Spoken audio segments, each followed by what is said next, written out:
Hello guys! Hello Sagittarius! Welcome dito sa aking channel Sagittarius. Alamin natin kung ano ang new moon energy vibration para sa inyong lahat ngayong February 9, 2024. Oops, sorry. Okay, last quarter mo ni Libra, make time for self-love. Yung message mo ay similar siya sa Aries. Pwede mong panoorin yung Aries. Kasi same din dito na parang yung iba sa inyo dito is masyado kayong stress. Nai-stress yung iba eh. Okay, so first card mo dito is last quarter mo ni Libra. So kailangan mong timbangin yung sitwasyon. Okay, timbangin natin ang sitwasyon. And prioritize yourself. Prioritize your health.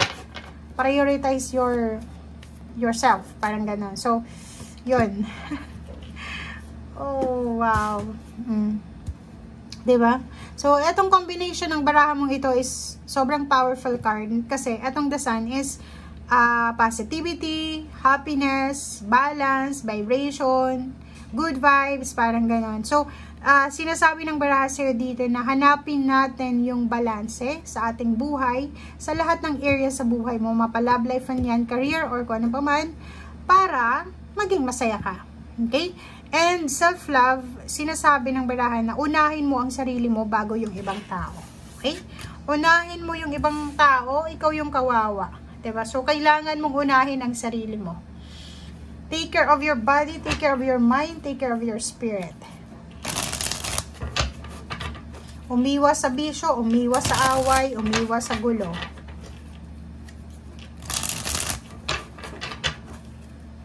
Okay. Hanapin natin ang balanse. Parang hindi balance yung palagi ka bang nagbibigay, pero pag ikaw na, hindi nabibigyan.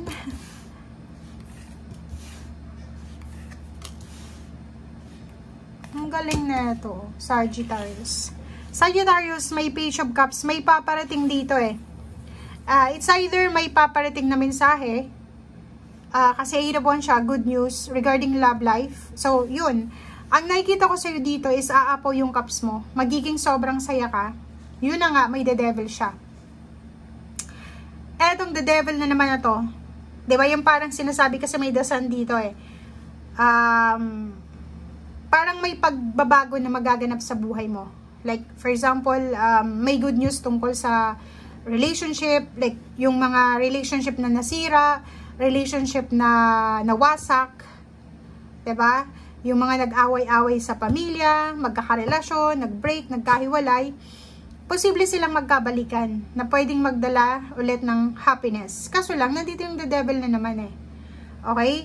So, ang the devil na to, sinasabi ng barahan na if ever gusto mong makipagbalikan sa karelasyon, if ever gusto mong makipagbalikan sa taong ito, make sure na mahalin mo muna yung sarili mo.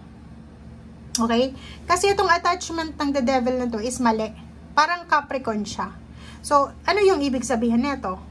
May mga possible na good news na darating sa'yo. Okay? Sagittarius, makinig ka.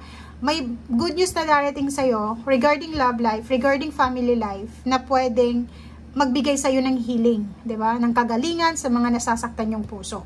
Na pwedeng magdala to ng happiness. Aapaw yung cups mo eh. Kaso lang, may isang Capricorn sa buhay mo. It's either kakilala mo siya, friend, relatives, or kung sino man siya, na siya yung pwedeng makakasira. Kasi may sasabihin siya eh. Sasabihin niya, alam mo, hindi, ganyan, ganyan to, ganyan. So, parang mag-iingat ka dito sa Capricorn na to.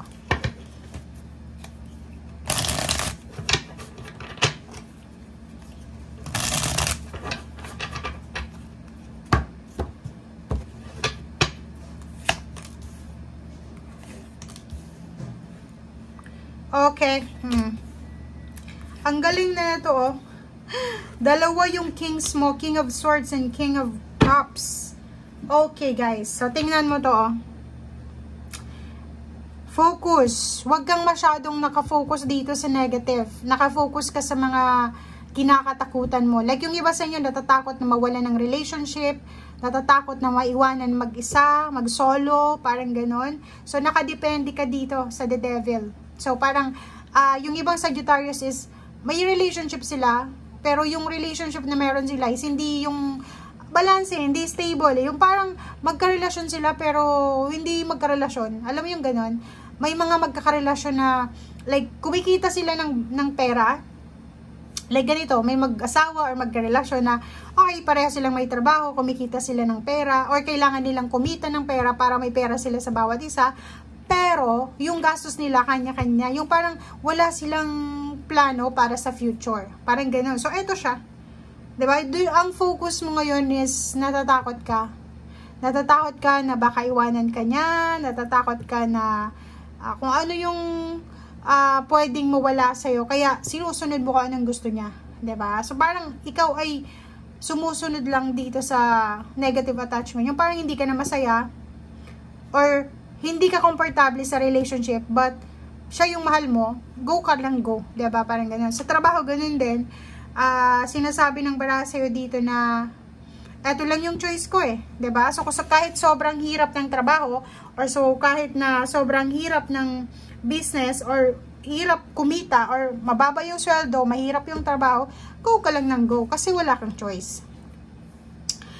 Dito sa barahang to, sinasabi ng barahan na huwag kang mag-alala kasi may pagbabagong magaganap sa buhay mo na pwedeng magdala ng progress. So nakikita ko sir dito na posibleng may magta-travel na Sagittarius, may aalis sa kanilang trabaho, may lilipat sa kanilang trabaho, may babalik sa kanilang dating pinagtatrabahuhan. Meron ditong financial and emotional new beginnings or changes na posibleng mangyari. Okay? Okay, relationship nakikita natin. If you are single, posibleng may kailangan kang gawang ng decision making. Okay? Nahihirapan kang magdesisyon and kailangan mo daw mag-focus sa kung ano itong decision na gagawin mo. Kung makikita mo dito, it's either relationship siya or work, nahihirapan kang magdesisyon. Hindi mo alam kung mag-i-stay ka dyan, lilipat ka ng work, or pwedeng hindi mo alam kung babalik ka sa dati mong pinagtatrabahuhan, hindi mo alam kung dyan ka na mag-i-stay for life, parang ganon. So, sinasabi ng baraha sa'yo dito, it's either work, it's either new love life, or it's either new mindset siya. Kailangan mong lumabas sa comfort zone mo bago ka mag-decision. Like, tanungin mo yung sarili mo, 'di ba? So, bakit ako nagtatrabaho? Ano ba yung purpose ko? Bakit ako nagmamahal? Ano ba yung purpose ko? Bakit nakikisama ako sa kanya? Ano ba yung nararamdaman ko? Ano ba yung nakukuha ko sa kanya? Ano ba yung nakukuha niya sa akin, 'di ba? So, maging wise ka daw sa decision making mo. Kasi itong judgment card na to, unless na willing kang i-sacrifice yung freedom mo, 'di ba?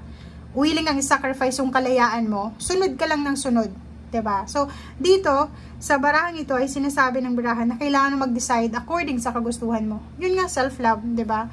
Huwag yung sunod ka lang ng sunod, dapat yung gagawin mo, decision making mo is pabor din sa'yo. Yung gagawin mo is may benefit ka rin. Hindi lang yung ibang tao yung may benefit na nakukuha. Okay? Thank you guys. Bye!